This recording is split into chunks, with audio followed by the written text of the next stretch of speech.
બનાસકાંઠાની મિત્રો ભેંસની દર્દભરી કહાની આ વિડીયોની અંદર મિત્રો છે ને આપણે બતાવી છે. તો દરેક વ્યક્તિને મિત્રો વિનંતી છે કે વિડીયોને છે લાસ્ટ સુધી દેખતો, કેમ કે વિડીયોની અંદર તમારે ભેંસ જોવી તો બિલકુલ પસંદ નહીં આવે, છતાં પણ જોવાની મિત્રો પૂરી કોશિશ કરજો.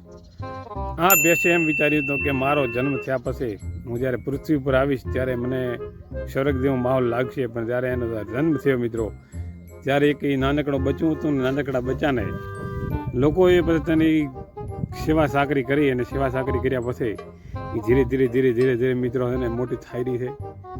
એની માનું ધાવણ છે 6 મહિના હરકું ધાવી રહી છે, મોટી એને ખોણ ખવડાવવામાં આવી રહ્યું છે, અને ધીરે ધીરે આનો મોટી થઈ રહી છે. અને મિત્રો મોટી થતા એક સમય એવો આવે છે કે એની ઉંમર છે ને મિત્રો એ ઉંમર જુવાનીની આવી જાય છે, એટલે કે એ મિત્રો છે ને ગાભણ થવા માટે સક્ષમ થઈ શકે છે. એટલે કે એ 3 વર્ષની થઈ જાય છે. 3 વર્ષની થયા પછી એ ગરમીની અંદર આવે છે. ગરમીની અંદર આવ્યા પછી એને ખુદને ખબર નથી કે લોકો કેટલા બધા સ્વાર્થી છે. એની મનમાં એની વિચાર્યું હોય જે દિવસે એ ગરમીમાં આવે છે એ દિવસે એનો માલિક જે છે એ મિત્રો છે ને તરત AI વાળા એટલે કે AI કર્મચારીને ફોન કરે છે કે અમારી ભેંસ ગરમીમાં આવી છે, તો મિત્રો તાત્કાલિક તમે આવો અને આ ભેંસને અત્યારે તમે AI કરો. અને જ્યારે આ ભેંસે એના સપનામાં નહોતું વિચાર્યું કે હું એક નરને મળી શકીશ, અને થોડા જ સમય પછી તાત્કાલિક મિત્રો એ કર્મચારી છે પોતાનો જે ફટફટીઓ લઈ અને આવે છે.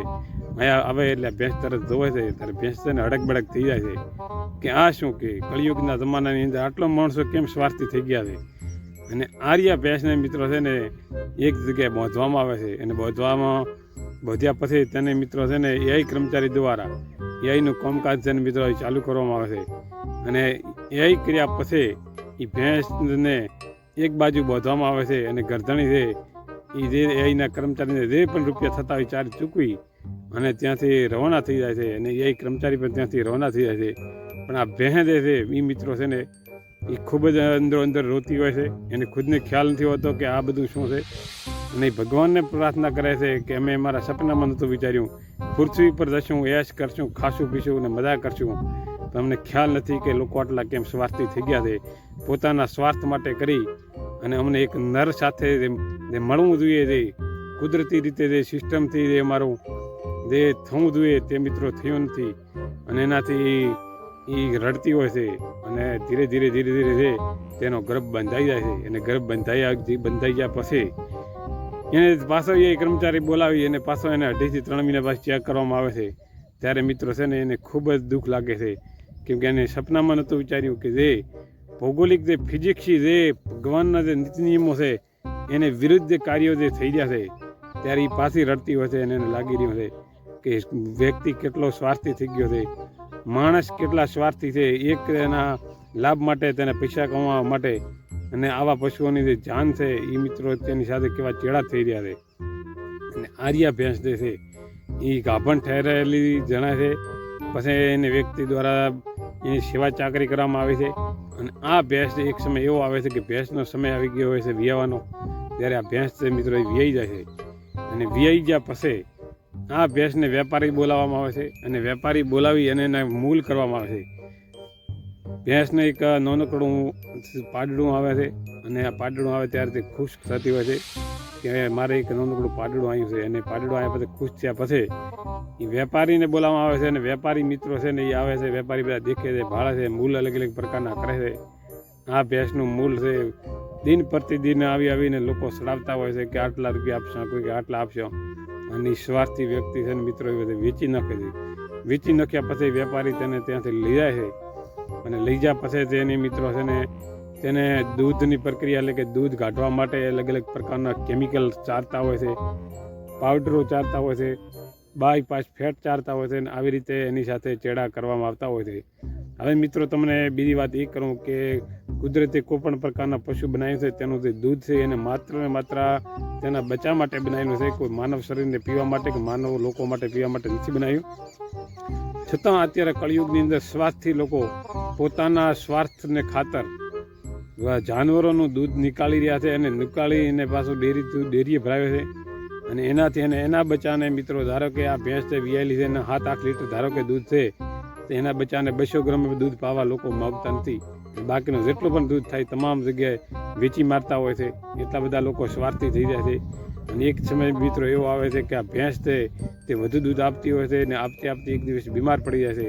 બીમાર પડી જાય ત્યારે તેને ડૉક્ટર બોલાવવામાં આવે છે, પણ ડૉક્ટર બોલાવવામાં ઘણો બધો વિલંબ થઈ જાય છે.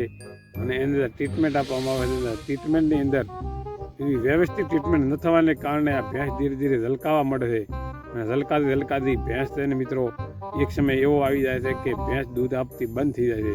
અને ભેંસની તમામ સિસ્ટમો છે એ કામ કરતી બંધ થઈ જાય છે. ધારો કે પાચન તંત્ર છે એ મિત્રો ઘણું નબળું થઈ જાય છે. એનાથી એનું દૂધ માટેનું જે તંત્ર છે એ પણ ખરાબ થઈ જાય છે. અને ભેંસની અંદર તમે દેખી શકો તો એની ચામડી કેવી રીતે ચોંટી ગઈ છે. આવા મિત્રો છે ને બધા ભયંકર રીતે ભેંસની અંદર રોગ આવી જતો હોય છે અને કરમિયાથી ભરાઈ જતી હોય છે. અને ત્યારે આ જે વ્યક્તિએ ભેંસ લાવેલી છે એ વ્યક્તિ એના સ્વાર્થને ખાતર આ ભેંસની કોઈ દેખભાળ કરતો નથી, એની ટ્રીટમેન્ટ કરતો નથી. અને આખરે આ ભેંસ છે ને મિત્રો એ ખૂબ રડતી હોય છે.